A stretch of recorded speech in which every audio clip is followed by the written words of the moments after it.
அனைவருக்கும் வணக்கம். இன்றைய எஸ்ஐ அல்டிமேட் பகுதியில் நாம் காண இருப்பது பொது தமிழ். இதில் இருக்கக்கூடிய சில முக்கிய வினாக்களையும் அதற்கான விடைகளையும் பார்க்க போறோம். நம்ம பல தெரிவுகள் இங்க கொடுத்துருப்பாங்க.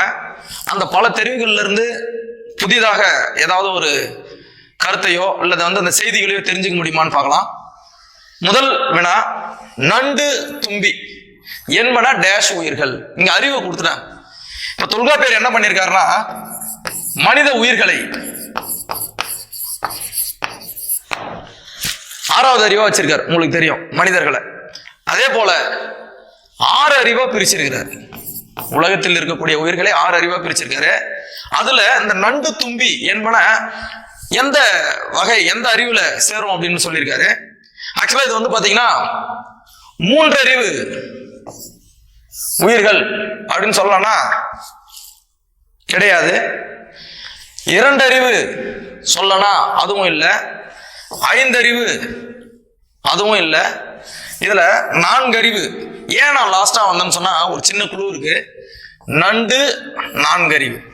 சரிங்களா? சரியான விடை நண்டு தும்பி என்பன 4 அறிவு. சரிங்களா? நண்டியும் தும்பையும் 4 அறிவுல தான் அவர் வகைப்படுத்திருக்காரு.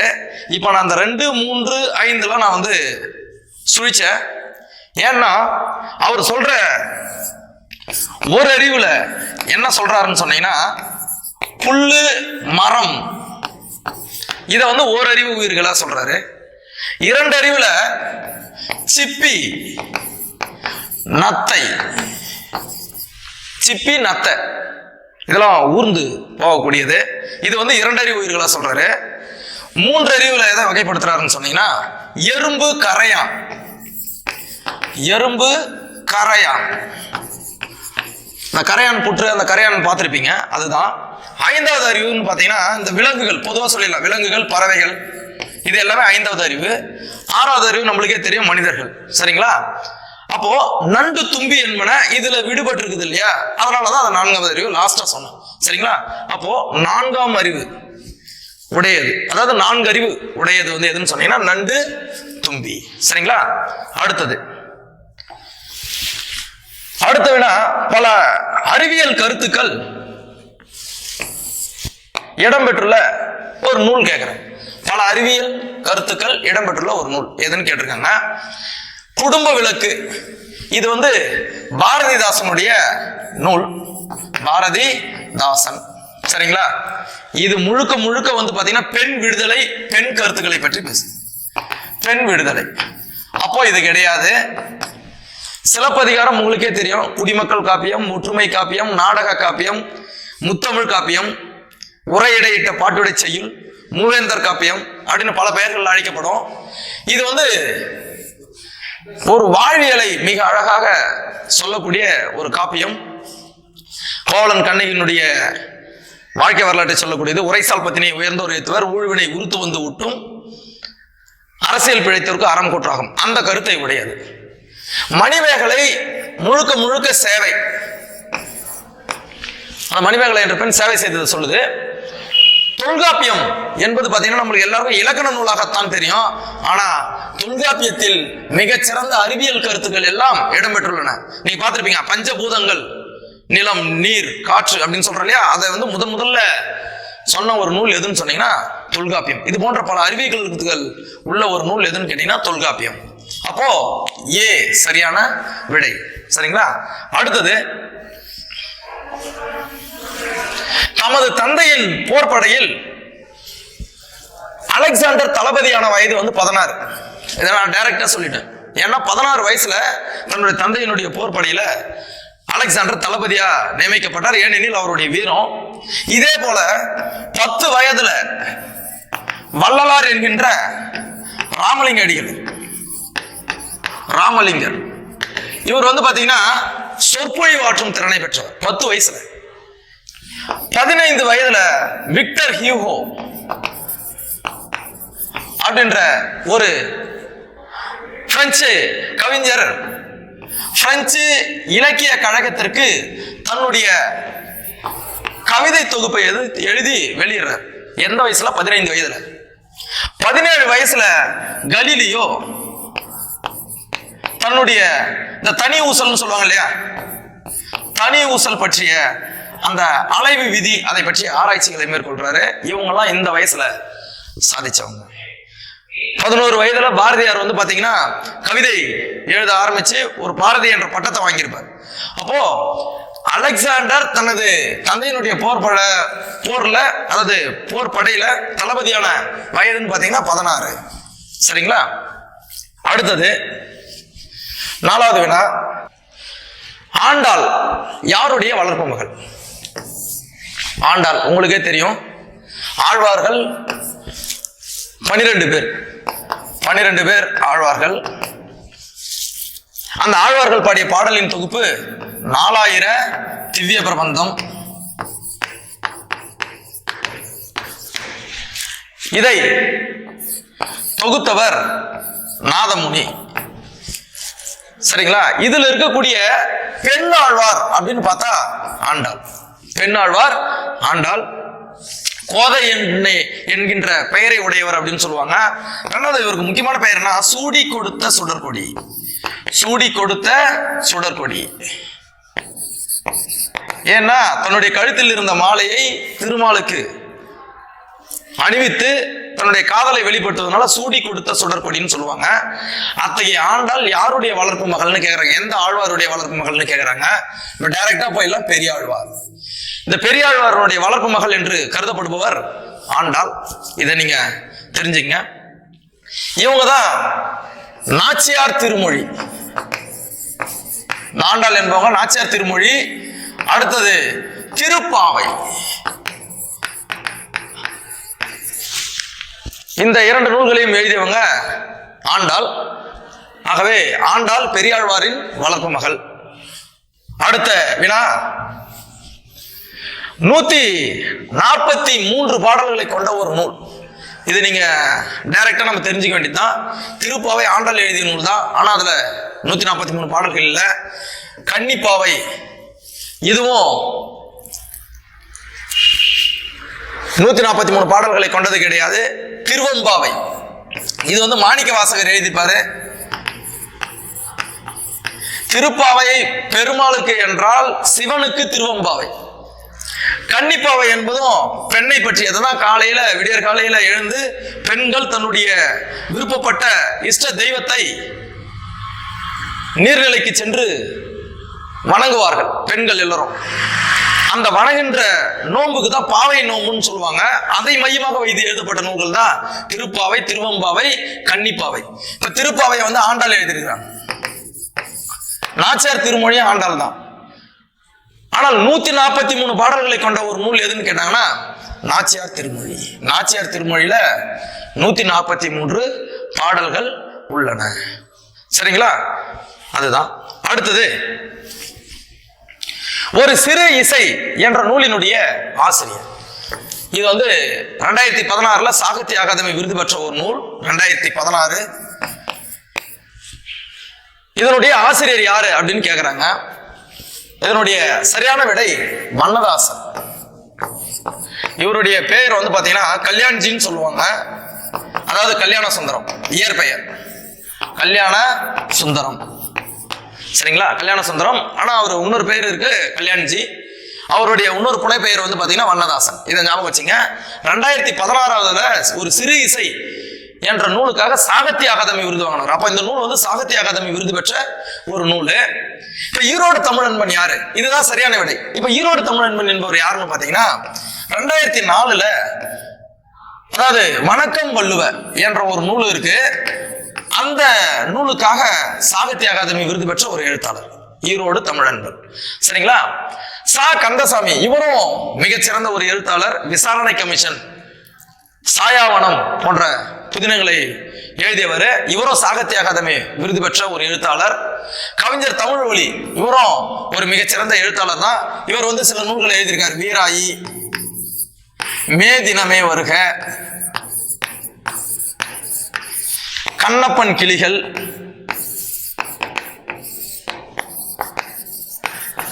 நிலைபெற்ற சிலை போன்ற பல நூல்களை எழுதியிருக்காரு. யாருன்னா தமிழ்மொழி. இப்ப இங்க கேட்ட கேள்வி பார்த்தீங்கன்னா, ஒரு சிறு இசை என்ற நூலினுடைய ஆசிரியர் வண்ணதாசன் என்கின்ற கல்யாண்ஜி என்கின்ற கல்யாணசுந்தரம். சரிங்களா? அடுத்தது வையக விரிவு வலை வழங்கி. வையக விரிவு வலை வழங்கி வேர்ல்டு வைடு வெப், WWW சொல்றோம் இல்லைங்களா, வேர்ல்டு வைடு வெப். இத வந்து அந்த சர்வரை உருவாக்குனவர் யாருன்னு கேக்குறாங்க, டிம் பெர்னர்ஸ்லி. ஏன்னா இதெல்லாம் டைரக்ட் கண்டுபிடிச்சவங்கன்னா இதான் சொல்ல முடியும், அதனால. சரிங்களா? இப்போ இந்த ஆட்ரியன் ஆஷ்ஃபீல்ட்ன்றவர் யாரு அப்படின்னு சொல்லிட்டீங்கன்னா, அந்த காலத்துல இந்த ஏடிஎம் கார்டு மாதிரி இப்போ யூஸ் பண்றோம் இல்லையா, டெபிட் கார்டு கிரெடிட் கார்டு, அதுபோல கடவு சொல்லுடன் கூடிய அட்டையை உருவாக்கி அதற்கு காப்புரிமை பெற்றவர் தான் ஆட்ரியன் ஆஷ்ஃபீல்ட். அதாவது கடவுச்சொல் அட்டை அப்படின்னால ஆட்ரியன் ஆஷ்ஃபீல்ட் ஞாபகம் வரணும் உங்களுக்கு. சரிங்களா? அடுத்தது செஸ்டர் கார்ல்சன். இவர் தான் இந்த ஜெராக்ஸ் சொல்றோம் இல்லையா, அந்த ஜெராக்ஸ் மிஷினை கண்டுபிடித்தவர். சரிங்களா? ஹாப் மேக்னஸ்கி. இவர் வந்து பாத்தீங்கன்னா கணினி மூலம் தொலைநகல், ஃபேக்ஸ் சொல்லுவோம் இல்லையா, ஃபேக்ஸ், அதை வந்து கம்ப்யூட்டர் மூலமா எடுத்தவர் இவர் தான். தொலைநகல், கணினி மூலமாக தொலைநகல் எடுப்பதை அறிமுகப்படுத்தியவர், தயாரித்தவர் இவர் தான். சரிங்களா? ஹாப் மேக்னஸ்கி. சரிங்களா? அப்போ இதுக்கான சரியான விடை வந்து பாத்தீங்கன்னா ஆட்ரியன் ஆஷ்ஃபீல்ட். இதெல்லாம் நீங்க தெரிஞ்சுக்கும் போது ஒரு வினாவிற்கு 4 விடைகள் கொடுத்துருக்காங்க. அதுக்கு சரியான விடை உனக்கு செலக்ட் பண்ணிடுறீங்க. மீதி 3க்கும் வினாவை தேர்ந்தெடுக்கிறீங்க. நீங்க வினாவை நீங்க கண்டுபிடிக்கிறீங்க. அப்படி படிச்சீங்கன்னா உங்களுடைய விரிவான படிப்பிற்கு இது உதவும். அடுத்தது சாரதா சட்டத்தினுடைய நோக்கம் என்னன்னு கேட்கிறேன். சாரதா சட்டம் உங்களுக்கு தெரியும், 1929 உருவாக்கப்பட்ட ஒரு சட்டம் தான் சாரதா சட்டம். அதாவது பெண் கல்வி ஊக்குவிப்புன்னு ஒண்ணு கொடுத்துருக்காங்க, குழந்தை திருமணம் ஒழிப்புன்னு கொடுத்துருக்காங்க, தேவதாசி ஒழிப்பு, வரதட்சணை ஒழிப்பு, எல்லாமே வந்து பாத்தீங்கன்னா பெண்கள் சம்பந்தப்பட்டது தான். தேவதாசி ஒழிப்பு முறைக்கு நமக்கு தெரியும் மூவலூர் ராமாமிர்தம், அதுக்கப்புறம் முத்துலட்சுமி அம்மையார். பெண் கல்வி ஊக்குவிப்புக்கு பாரதியார், பாரதிதாசன் இவங்களா இருக்காங்க. இப்போ அந்த குழந்தை திருமணத்தை ஒழிப்பதற்காக கொண்டு வரப்பட்ட ஒரு சட்டம் தான் இங்க சாரதா சட்டமா நம்ம பார்க்கணும். ஏன்னா ஒரு பெண்கள் முன்னேற்றத்திற்கு தடையாக இருக்கக்கூடியது எதுன்னு பாத்தீங்கன்னா இந்த குழந்தை திருமணம் தான். அந்த குழந்தை திருமணத்தை ஒழிக்கும் பொருட்டு, அதை அகற்றும் பொருட்டு சமுதாயத்திலிருந்து உருவாக்கப்பட்ட சட்டம் தான் சாரதா சட்டம். அப்போ சாரதா சட்டம் என்பது குழந்தை திருமணத்தை ஒழிக்க வேண்டும் என்பதற்காக உருவாக்கப்பட்டது. பெண் கல்வியை, பெண் முன்னேற்றத்தை ஊக்குவிக்கும் பொருட்டு உருவாக்கப்பட்டது. அடுத்தது இந்திய தேசிய ராணுவத்துல பெண்கள் படைப்பிரிவின் தலைவர், அதாவது இந்திய தேசிய ராணுவம் சொல்லுவாங்க INA. இந்த INAவில் பெண்கள் படைப்பிரிவுன்னு ஒன்று இருந்துச்சு, ஜான்சி ராணி அப்படின்ற மாதிரி. அதுல அந்த படைப்பிரிவோட தலைவராக இருந்தவங்களுடைய நேம் கேட்டுறாங்க. அதாவது லட்சுமி, இவங்க தான் வந்து அந்த படைப்பிரிவினுடைய தலைவராக இருந்தவங்க. இப்போ உங்களுக்கே தெரியும் INAவில் தமிழகத்தினுடைய பங்கு மிகப்பெரிய பங்கு. அதுல பெண் தலைவர்களும் இருந்தாங்க. அந்த தலைவர்ல இந்திய தேசிய ராணுவத்தின் பெண்கள் படைப்பிரிவின் தலைவராக இருந்தவர் லட்சுமி அவர்கள். சரிங்களா? அந்த ராஜா மணி, ஜானகி இவங்கெல்லாம் வந்து அந்த படைப்பிரிவுல இருந்தாங்க. முக்கிய பணியையும் அவங்க வகிச்சாங்க. இருந்தாலும் இந்த படைப்பிரிவுக்கு தலைவர் வகித்தவர் லட்சுமி. இதை வந்து நம்ம டைரக்டா தெரிஞ்சுக்கலாம். அடுத்த ஒரு வினா, இயற்பெயரை கேட்டிருக்காங்க. சந்த கவிமணி என்று அழைக்கப்படுபவர் யார்? சந்த கவிமணி தமிழழகனார். இதை தெரிஞ்சு வச்சுங்க. சந்த கவிமணி தமிழழகனார். இவர் வந்து கிட்டத்தட்ட 12 சிற்றிலக்கியங்கள் எழுதியவர். சிற்றிலக்கியங்கள். சரிங்களா? அடுத்தது இந்த காப்பா செய்கை தம்பி பாவலர் யாருன்னு பாத்தீங்கன்னா சதாவதானி. சதாவதானி. சரிங்களா? அதாவது ஒரே நேரத்தில் 100 செயல்களை நினைவில் வைத்துக் கொண்டு அதற்கு விடையளித்தல் தான் சதாவதானின்னு சொல்லுவாங்க. நாகூர் ரூமி, இவருடைய இயற்பெயர் வந்து முகமது ரஃபி. நம்ம என்ன விஷயம் இருக்கோ அதை மட்டும் அதுல இருந்து நம்ம ஒரு வினாவை தேர்ந்தெடுக்கும். அப்போ நாகூர் ரூமியோட இயற்பெயர் முகமது ரஃபின்னு வச்சுக்கலாம். தேவநாய பாவலர், அவருடைய சிறப்பு பெயர் தெரிஞ்சுக்கலாம், மொழி ஞாயிறு. மொழி ஞாயிறு தேவநாய பாவலர். செந்தமிழ் சொற்பிறப்பியல் அகரமுதலி உருவாக்கியவர். அதே சமயத்துல மொழி ஆராய்ச்சியில் ஈடுபட்டவர், உச்சம் தொட்டவர் அப்படின்னு சொல்லலாம். அப்போ சந்த கவிமணி என்பதற்கு தமிழழகனார் என்பது சரியான விடை. அடுத்தது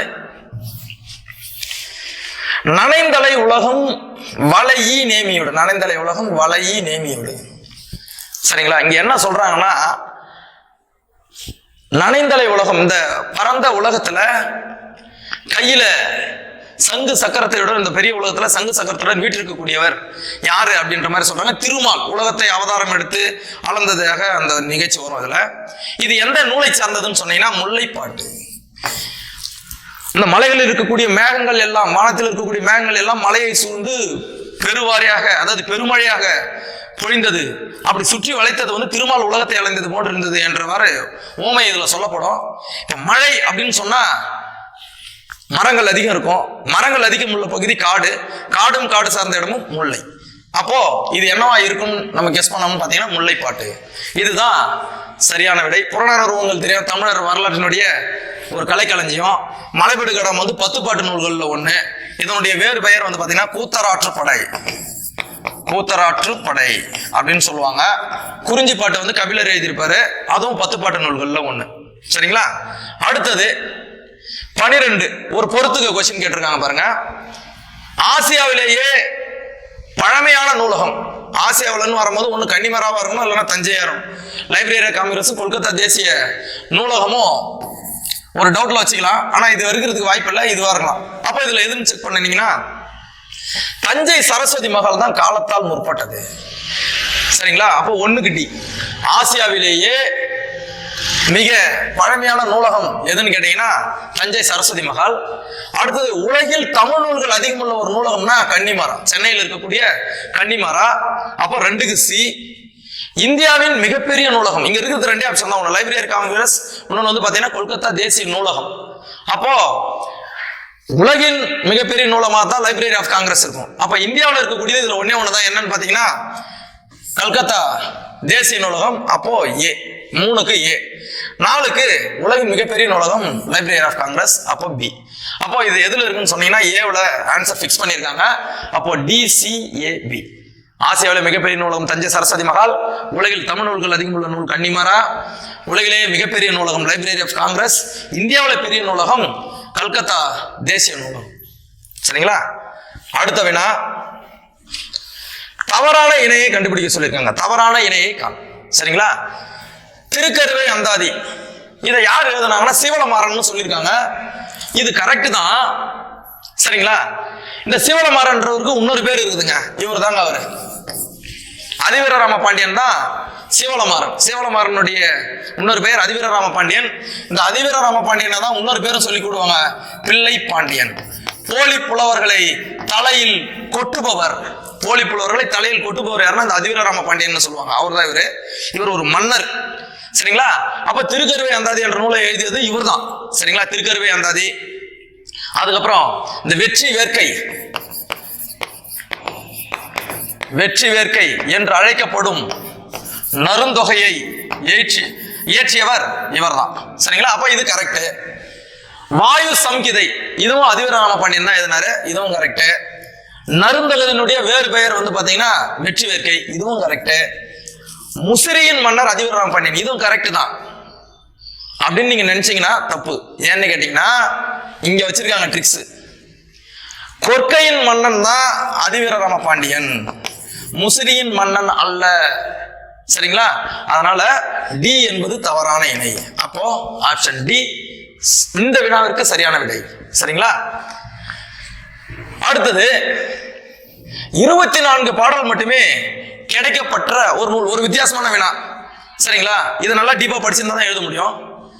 முத்தொள்ளாயிரத்துல வந்து பாத்தீங்கன்னா 3 சேர சோழ பாண்டிய மன்னர்களை பற்றி ஒவ்வொருத்தருக்கும் 900 பாடல்கள் அப்படின்னு நினைச்சீங்கன்னா தப்பு. அது 2700 வரும், அது தப்பு. 3 மன்னர்களை பற்றிய 900 பாடல்களை கொண்டதுதான் முத்தொள்ளாயிரம். சரிங்களா? பெருமாள் திருமொழி இதுல 105 பாடல்கள் இருக்கு.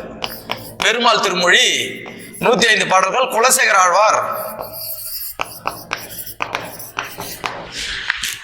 எழுதியிருப்பாரு.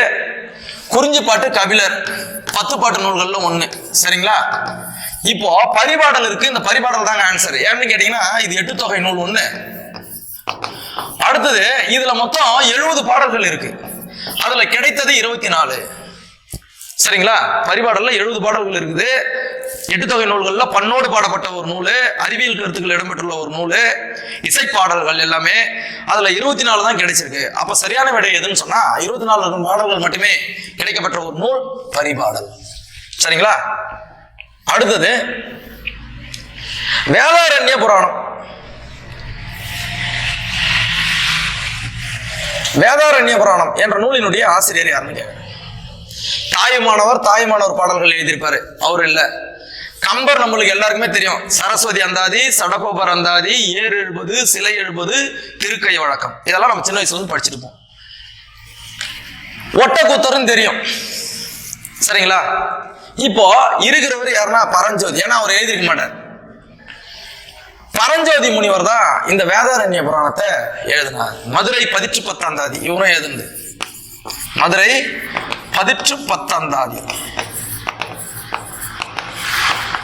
இந்த நூலையும் அவர் எழுதியிருக்கார். வேதாரண்ய புராணம், மதுரை 10 போன்ற நூல்களினுடைய ஆசிரியர் பரஞ்சோதி முனிவர். இவர் தான் திருவிளையாடல் புராணம் என்ற நூலையும் எழுதியிருக்கிறார். திருவிளையாடல் புராணம். சரிங்களா? அப்போ ஆப்ஷன் சி பரஞ்சோதி முனிவர் என்பது சரியான விடை. சரிங்களா? அடுத்தது குமரகுருபரர் எழுதாத நூல்னு கேட்டிருக்காங்க. அப்ப குமரகுருபரருடைய எல்லா நூலும் தெரிஞ்சதை கண்டுபிடிக்க முடியும். சகலகலா வள்ளி மாலை அவர் எழுதினதுதான். மதுரை கலம்பகமும் குமரகுருபரர் எழுதிய நூல் தான். மதுரை 10 இது டவுட்டு. திருவாரூர் மும்மணி கோவை இதுவும் அவர் எழுதினதுதான். இப்ப எனக்கு தெரியும் மதுரை 10 அவரது இல்லைன்னு சொல்லிட்டு. அப்ப நீங்க குமரகுருபரர் நூல் வந்து ரொம்ப ரொம்ப இம்பார்ட்டன்ட், அது எல்லாமே படிச்சுக்கணும். அதாவது பிள்ளைத்தமிழ் அப்படின்னு ஒரு டைட்டில் வந்துச்சுனாலே முத்துக்குமாரசாமி பிள்ளைத்தமிழ், அதுக்கப்புறம் மீனாட்சி அம்மை பிள்ளைத்தமிழ் போன்ற நூல்களுடைய ஆசிரியர் இவர் தான். நீதிநெறி விளக்கம் அதுவும் குமரகுருபரர் எழுதியதுதான். இப்ப இதுல என்ன கேட்கறாங்கன்னா மதுரை 10 இவருடையது இல்ல. அப்ப அது யாருடையதுன்னு சொன்னா பரஞ்சோதி முனிவருடையது. சரிங்களா? அப்போ ஆப்ஷன் சி மதுரை 10 என்பது அவர் எழுதாத நூல். சரிங்களா? கேள்வியை நல்லா படிக்கணும். அடுத்தது பொறுத்துக்க ஒண்ணு கேட்டிருக்காங்க. இது ரொம்ப முக்கியமான ஒரு சொல் பொருள். சரிங்களா? பாசவர் யாருங்க அப்படின்னு கேக்குறாங்க. இப்ப எனக்கு தெரியும் வெற்றில விற்கிறவர். இதை எப்படி சார் ஞாபகம் வச்சுக்கிறது அப்படின்னு பாத்தீங்கன்னா, நாங்க மாணவர்கள் சொல்லி தரும்போது வெற்றலை பாக்கு, வெத்தலை பாக்கு. அப்ப பாசவர்னா வெற்றிலை விற்பவர்கள். அப்ப 1க்கு சி எங்க இருக்கு? தோ ஒண்ணு இருக்கு. சரிங்களா? அடுத்தது வாசவர். வாசனை, வாசம் அடிக்கிறவர் வாசவர். அப்போ வாசனை பொருள். 2க்கு ஏ, இங்க 2 கே இருக்குது, இங்க 2 கே இருக்குது. சரி, பார்க்கலாம். மண்ணுள் வினைஞர்னு சொன்னா ஓவியர். இப்போ 3க்கு டி எங்க இருக்கு? இங்க பி இருக்குது. அப்ப இதனால இந்த ஆப்ஷன் கிடையாது, இதுதான். இப்பயே டிக் பண்ணிடலாம், இருந்தாலும் லாஸ்ட் செக் பண்ணிக்கலாம். அதாவது கூவியர் அப்படின்றவங்க யாருன்னா அப்பம் சொல்றவர். இவங்களுக்கு பேர் தான் கூவியர்னு சொல்லுவாங்க. எப்படி ஞாபகம் வச்சுக்கணும்னா அப்பத்தை கூவி விற்கிறவங்க. அப்போ கூவியர், அப்பம் சுடுபவர். அப்போ 4க்கு பி, 4க்கு பி. அப்போ ஆப்ஷன் பி சரியான விடை. சரிங்களா? ஈஸியா கண்டுபிடிக்கலாம், இந்த ஷார்ட்கட் ஞாபகம் வச்சுக்கோங்க. சரிங்களா? அடுத்தது நாகூர் ரூமி அவர்கள் எழுதாத நூல் ஒன்று. அப்போ இதுல 4த்துல 3 அவர் எழுதுனதா இருக்கும், 1 எழுதாதா இருக்கும். எதுன்னு பார்க்கலாம். நதியின் கால்கள் அவர் தான். யாரு? நாகூர் ரூமி. இவர் நாகூர் ரூமியோட இயற்பெயர் நம்ம இந்த வீடியோவிலே பார்த்திருப்போம், முகமது ரஃபி.